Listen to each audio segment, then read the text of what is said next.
नमस्कार प्रेक्षकांनो. तारिणी या मालिकेच्या आजच्या भागामध्ये खूप जबरदस्त आणि धमाकेदार ट्विस्ट आपण पाहणार आहोत. हो प्रेक्षकांनो, या लेडी सिंगमच्या हाती असे काही गुप्त पुरावे लागलेले आहे जे ऐकून मात्र आता सर्व खांडेकरांची झोप उडणार आहे. तर हो, इकडे मात्र आता खूप मोठा पुरावा या लेडी सिंगम म्हणजे जे जे मॅडमच्या हाती लागत. मात्र आता कौशिकीची झोप उडवण्याचा प्लॅन या जे जे मॅडमनी केलेला आहे. तर इकडे मात्र आता इकडे पद्मिनी काकूच्या फ्रेंड घरी येत असतात आणि आता त्या फ्रेंड घरी येत असतात म्हणून आता तेवढ्यातच इकडे मिशनवरती जायचं असतं म्हणून केदार आणि तारिणीसुद्धा निघालेले असतात बाहेर. तेव्हा मात्र इकडे आता पद्मिनी काकू बोलते की कुठं चाललंय? मी सांगितलं ना तुला की आज कुठंही जायचं नाही आणि माझ्याकडे जे गेस्ट येणार आहेत त्यांचा पाहुणचार तू करायचा आहे आणि आपण नेहमीच पाहुण्यांना अतिथी देवो मानतो ना, मग मात्र आज तू जायचं नाही. तेव्हा आता इकडे मात्र लगेच तारिणी बोलते की हे बघा काकू, मी वेळेत घरी पोचणार आणि मी जे काम करायला चाललेले आहे ते सुद्धा मी करते आणि हे सुद्धा मी करणार. तुम्ही नका चिंता करू. मी जर हे व्यवस्थित केलं नाही तर त्या पाहुण्यांना मी हात जोडून माफी मागणार. त्यावर आता असं बोलत तिथून तारिणी निघून जाते आणि लगेच निशी बोलते की आई बघा ना, आज मात्र तारिणीला पाहुण्यासमोर हात जोडायलाच लावा तुम्ही. त्यावर आता इकडे पद्मिनी बोलते की हात जोडायला लावा काय गं, मी तर तिला नाक घासायला लावणार आहे. तर इकडे आता बाहेर जाऊन केदार बोलते की हे बघा तारिणी बॉस, काहीही झालं तरी आज जे आपण कर्तव्य करायला चाललो ते घरच्या कर्तव्यापेक्षा कितीतरी पटीने जास्त महत्त्वाचं आहे. त्यावर तारिणी बोलते की हे बघा, एका गृहिणीसाठी तिच्या घरचं महत्त्वसुद्धा तेवढंच महत्त्वाचं असतं जेवढं आपण हे महत्त्वाचं काम करायला चाललो तेवढंच महत्त्वाचं असते. असं बोलत आता सरळ केदार आणि तारिणी सर्व तारिणी टीम सोबत आता सरळ रेड मारण्यासाठी, त्या ड्रग्स पकडण्यासाठी आता तिथं रेड मारतात. पण आता त्या रेडमध्ये पूर्ण टेक्नो सांगते की मला काहीही समोरचं दिसत नाही आहे म्हणून खूप धोक्याचं वळण असू शकते, म्हणून तुम्ही केअरफुलीने रेड मारा कारण मला समोरचं काहीही दिसत नाही आहे आणि मी काहीही ट्रॅक करू शकत नाही. त्यावर आता इकडे तारिणी म्हणजेच फातिमा, इकडे आता मात्र केदार, तारिणी आणि असं संपूर्ण तारिणी टीम आता तिथं रेड मारते. पण आता सगळीकडे रेड मारल्यानंतर त्यांच्या लक्षात आलेलं आहे की इथं कोणीही नाही आहे. तेव्हा आता इकडे फातिमा बोलते की म्हणजे आपल्याला रॉंग इन्फॉर्मेशन मिळालेली आहे नाही का. त्यावर आता केदार बोलते की पण असं कधीही होत नाही, टेक्नोच्या म्हणजेच कत्रीच्या कधीही इन्फॉर्मेशन रॉंग नसतात. मग आता झालं तरी हे कसं. त्यावर इकडे मात्र आता तारिणीला एक व्हाईट कलरचं एक छोटंसं पाकिट खाली पडलेलं दिसतं आणि ते ड्रग्स हातात घेत तारिणी बोलते की आपल्याला इन्फॉर्मेशन रॉंग मिळालेली नाही आहे. हे बघा, इथं ड्रग्सचं पाकिट आहे म्हणजे आपल्या अगोदर या गुंडांना कोणीतरी इन्फॉर्मेशन दिली आहे की आपण इथं येणार आहे आणि ते इथून फरार झालेले आहे. तर सरळ आता तारिणी टीम मात्र इकडे जे जे मॅडमला भेटण्यासाठी ऑफिसमध्ये गेलेलं असतात. तेव्हा आता जे जे मॅडम बोलते की ठीक आहे, तुमच्या हाती काहीही लागलेलं नाही म्हणजे मी तुमच्यावर नाराज नाही आहे, त्याचं तुम्ही टेन्शन घेऊ नका. पण मात्र मी तुमच्यावर नाराज झाली असती, रागावली असते तेव्हाच की जेव्हा तिथं दुश्मन असते आणि तुम्ही मात्र खाली हाताने परतले असते. पण एक मात्र दुःख मला आहे की तारिणी टीमचं आज मला माझ्या तोंडून त्यांना घवघवीत यशाबद्दल आता त्यांचे खूप मोठं असं तारीफ मला करायचं असते पण मी ते करू शकले नाही. त्यावर आता इकडे तारिणी येते आणि बोलते की मॅडम सॉरी, आज हे काही फेलर रिझल्ट मी तुम्हाला दिलेला आहे त्या सर्व काही मी जिम्मेदार आहे. पण खरंच सॉरी, यानंतर मी कधीही असं होऊ देणार नाही. त्यावर आता जे जे मॅडम बोलते की गुलाबबद्दल काय, या सर्वात मोठा ड्रग डीलर हा गुलाब होता आणि त्याचाही बॉस कोणीतरी आहे तारिणी असं तू सांगतोय. त्यावर तारिणी बोलते की हो, आम्हालासुद्धा तेवढंच महत्त्वाचं आहे त्या व्यक्तीचं नाव जाणून घेणं. आम्हीसुद्धा तेवढ्याच आता एक्साइटमेंटमध्ये आहे की तो व्यक्ती आहे तरी कोण. त्यावर आता इकडे जे जे मॅडम बोलते की हे बघ तारिणी, मला लवकरात लवकर गुलाबचे जे काही रिलेटेड असतात लोक, त्या लोकांची मला आता लिस्ट सांग.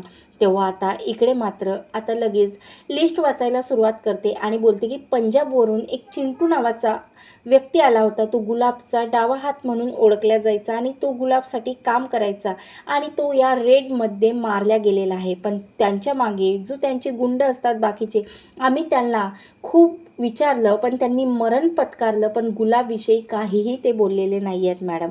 तेव्हा आता इकडे जे मॅडम म्हणतात की हो, मी फाईल चांगल्याच प्रकारे इकडे वाचन केलेली आहे आणि अशा प्रकारे आता फाईल वाचताना मात्र माझ्या लक्षात आलेलं आहे की इकडे युवराज हा सुद्धा गुलाबचा मेन माणूस आहे ना. त्यावर आता तू गुलाबला कधी पाहिलं होतं तारीने? तेव्हा आता तारीने बोलते की मला माहिती नव्हतं की तो गुलाब आहे, खूप मोठा ड्रग डीलर आहे, याबद्दल मला काहीही माहिती नव्हतं मॅडम. आणि मी खांडेकरांच्या घरी 2 दिवस गुलाब राहिला तरीसुद्धा मला याबद्दल काहीही माहिती नव्हतं, तो म्हणजे युवराजच्या रूममध्ये. त्यावर आता इकडे मात्र लगेच जे मॅडम म्हणते, अरे वा, एका ऑफिसरच्या समोर एवढा मोठा ड्रग्ज डीलर राहतो आणि ऑफिसरला काहीही माहिती नसतं. आता इकडे मात्र तारीने बोलते की खरंच मॅडम, मला काहीही माहिती नसतं. त्यावर आता इकडे मात्र जे मॅडम बोलते की ठीक आहे, मी काय करायचं नाही आहे युवराजचं आता बघतो, तुम्ही लवकर इथून निघून जा. त्यावर आता तारीने सरळ जाते ती म्हणजे घरी. आता इकडे मात्र पद्मिनीच्या फ्रेंड आलेल्या असतात, तिघीजणी त्या फ्रेंड आलेल्या असतात. आता पद्मिनी सर्वांसमोर फक्त युवराजची तारीफ करते आणि आता बोलते की किती दिवस झाले तुम्ही मला भेटल्या नाही, खरंच आज खूप आनंद झाला भेटल्यात. तेवढ्यातच तिथं तारिणी येते. आता पद्मिनी तारिणीकडे जाते आणि बोलते की किती वेळ लावलाय तू, एवढा वेळ लावत असते का कोणी? त्यावर आता लगेच तारिणी बोलते की हे बघा काकू, मी लवकरात लवकर ना तुमच्या नाश्त्याची सोय करते, तुम्ही कसलीही चिंता करू नका, मी लवकर आवरून घेते. त्यावर आता तारिणी लगेच जाणार आतमध्ये. तेव्हा आता पद्मिनीच्या फ्रेंड बोलतात की ह्या कोण आहे, ह्या कोण आहे? तेव्हा आता केदार बोलते की हे बघा, तुम्ही खूप दिवसांनी पद्मिनी काकूला भेटायला आले ना, त्यामुळे त्या भारावून गेलेल्या आहे. मी तुम्हाला माझं स्वतःचं इंट्रोडक्शन करून देते. मी केदार दयानंद खांडेकर, दयानंद सरांचा मोठा मुलगा, आणि ही माझी बायको तारिणी केदार खांडेकर, आणि ही त्यांची थोरली सून, पण ही मोठी सून आहे दयानंद खांडेकरांची. तेव्हा मात्र आता एक फ्रेंड पद्मिनीची म्हणते की म्हणजे आम्ही जे काही कॉन्फरन्समध्ये ऐकलं होतं, म्हणजे आम्ही जे काही न्यूजमध्ये ऐकलं होतं ते खरं आहे म्हणा. त्यावर पद्मिनी बोलते की काय तुम्ही हा विषय घेऊन बसलाय, हे बघा आपण ना किती दिवसांनी भेटलो, काहीतरी नवीन बोलूया. इकडे मात्र आता तारिणी शरबत बनवते आणि सर्व फ्रेंडसाठी आता पद्मिनीच्या, आणि इकडे केदार मागे पुढे करते. त्यांना केदारला आणि तारिणीला काहीही आयडिया नसते की खरंच जे मॅडम आता इकडे मात्र खांडेकरांच्या घरी सरळ धाड मारणार असते. आता इकडे शरबत घेऊन येते. तेव्हा मात्र आता लगेच पद्मिनी काकू बोलते की मी तुला वेगळ्याच मेनूची लिस्ट दिलेली आहे आणि हे काय घेऊन आली गावठीपणासारखं. त्यावर आता पद्मिनीच्या फ्रेंड बोलतात की खरंच खूप छान शरबत झालेलं आहे. तेव्हा हे ऐकून मात्र आता केतना काकूसुद्धा तारिणीला बोलते की खरंच खूप छान शरबत झालेलं आहे. तेव्हा केदारला सांग की दयानंद भाऊजींना हे शरबत द्यायला. तेव्हा आता इकडे केदार बोलते की पण ताईला माहिती पडलं तर? त्यावर केतना काकू बोलते की काहीही तिला माहिती पडणार नाही, जा. तेव्हा आता केदार शरबत घेऊन जाते आणि इकडे मात्र आता लगेच केदारचा दया काका आता कान पिरगाडते आणि म्हणते किती दिवस झाले, अरे आज वाट चुकला का? मी किती तुझा बाबा इथं बोर झालेला आहे रे बसून बसून, आणि आज मात्र तू आलेला आहे. तेव्हा आता असं खूप हक्काने आता केदारचा कान पिळला आणि त्याला थाप मारल्यावरती इकडे केदार खूप भावूक झालेला असतो. आणि आता इकडे दया काका बोलतो की खरंच लागलं नाही ना तुला?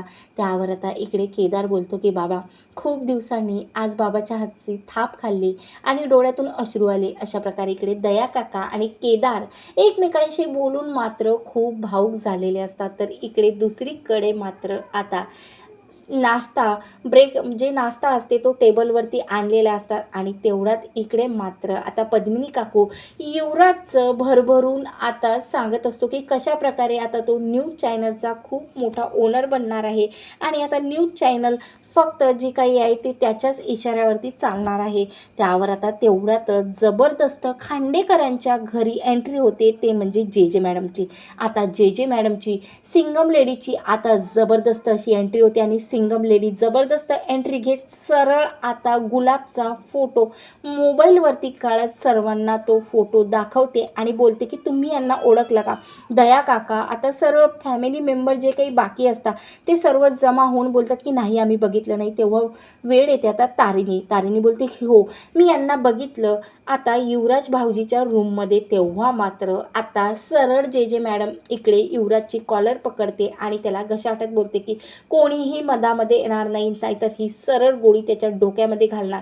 आणि युवराजला आता पद्मिनीच्या फ्रेंड्ससमोर कॉलर पकडत आता सरळ पोलीस स्टेशनमध्ये घेऊन जाते. इकडे मात्र प्रेक्षकांनो आता खूप मोठा ट्विस्ट आपल्याला उद्याच्या भागामध्ये पाहायला मिळणार. कारण जे मॅडमच्या हाती आता गुलाबचा युवराज साथीदार असून आता हा गुलाबला कोण हँडल करत होतो तर डॉक्टर कामत आता हँडल करत होतो. हा सगळ्यात मोठा पुरावा आता मॅडमच्या हाती लागलेला आहे.